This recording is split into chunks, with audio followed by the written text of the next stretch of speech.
Microsoft Excel курсы бағана атауларын баспалау, колон титулдар және парақтың үзілуі. Сіздің Excel құжатыңыз осындай бірнеше бағаналардан тұратын және өте көптеген жолдардан тұратын үлкен кесте деп елестетейік. Осындай үлкен кестені баспаға шығарған кезде осы бағаналар атаулары тек алғашқы парағыңызда болады да, одан кейінгілерінде олар болмайды. Бұл белгілі бір деңгейде қиындық туғызады, себебі сіз бірнеше парақ өткеннен кейін қай бағана қандай атауда болып тұрғанын ұмытып қалуыңыз мүмкін, немесе шатастырып алуыңыз мүмкін. Осы мәселені шешу үшін біз осы бағаналар атауларын әр параққа баспалап шығаруымыз керек.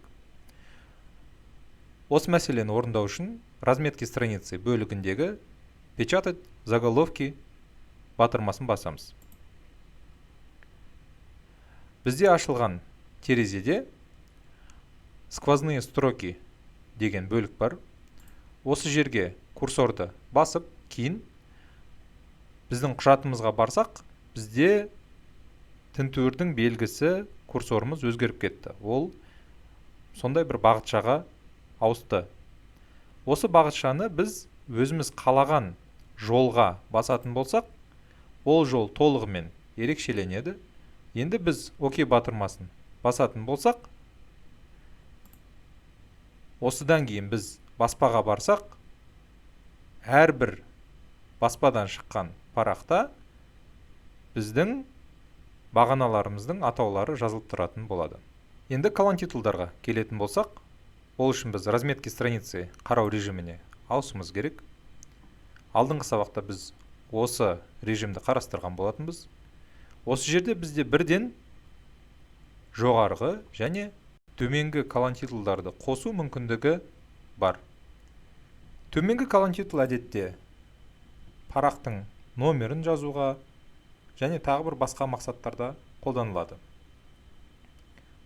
Парақтың номерін енгізу үшін сіз осылай қолмен енгізбейсіз.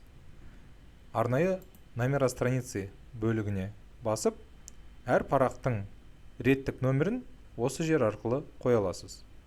Жоғарғы колон титул көбінесе белгілі бір ақпаратқа бұл құжат не үшін қолданылып жатқанын көрсету үшін және басқа да мақсаттарда қолданылады. Оны сіз қалағаныңызша жазып сақтап қоя аласыз. Мысалы, мына жерге баспаға арналған деген жазу жазып қояйық. Енді колон титул режимінен шығатын болсақ, біздің әр парағымыздың жоғарғы шетінде осы сөз жазылып тұрады, баспаға арналған. Келесі ескеретін мәселе ол парақтардың үзілуі. Ол үшін біз келесідей страничный режим деген бөлікке өтетін болсақ, көк үзік сызық арқылы біз кестеміз қалай парақтарға бөлінгенін көре аламыз. Бұл автоматты түрде бөлу, ол сізге ыңғайсыздық туғызса, немесе сіз белгілі бір жолға келген кезде осы жерден сіздің парағыңыздың үзілгенін қаласаңыз, онда парақтың үзілуін сіз өзіңіз қолдан бере аласыз. Ол үшін разметки страницаға барамыз, разрывы, вставить разрыв страницы десек, біз қазір ерекшелеп қойған жолда парақтың үзілуі орнайды. Басып көрейік. Міне, енді біздің парағымыз осы 41-ші жолдан кейін үзілді.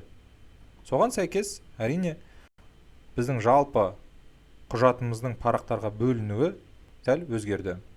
Енді біз обычный, яғни қарапайым әдеттегі қарау режиміне өтетін болсақ, осы жерде парақтың үзілуі сәл жуандау көрсетілген сұр сызықпен беріледі. Бұл біз мәжбүрлі түрде енгізген парақтың үзілуі. Ал сұр түсті үзік сызықпен көрсетілген ол автоматты түрде орын алған парақтың үзілуі. Осымен бүгінгі сабағымыз аяқталды. Сабақ түсінікті болса, келесі сабаққа өте беріңіз.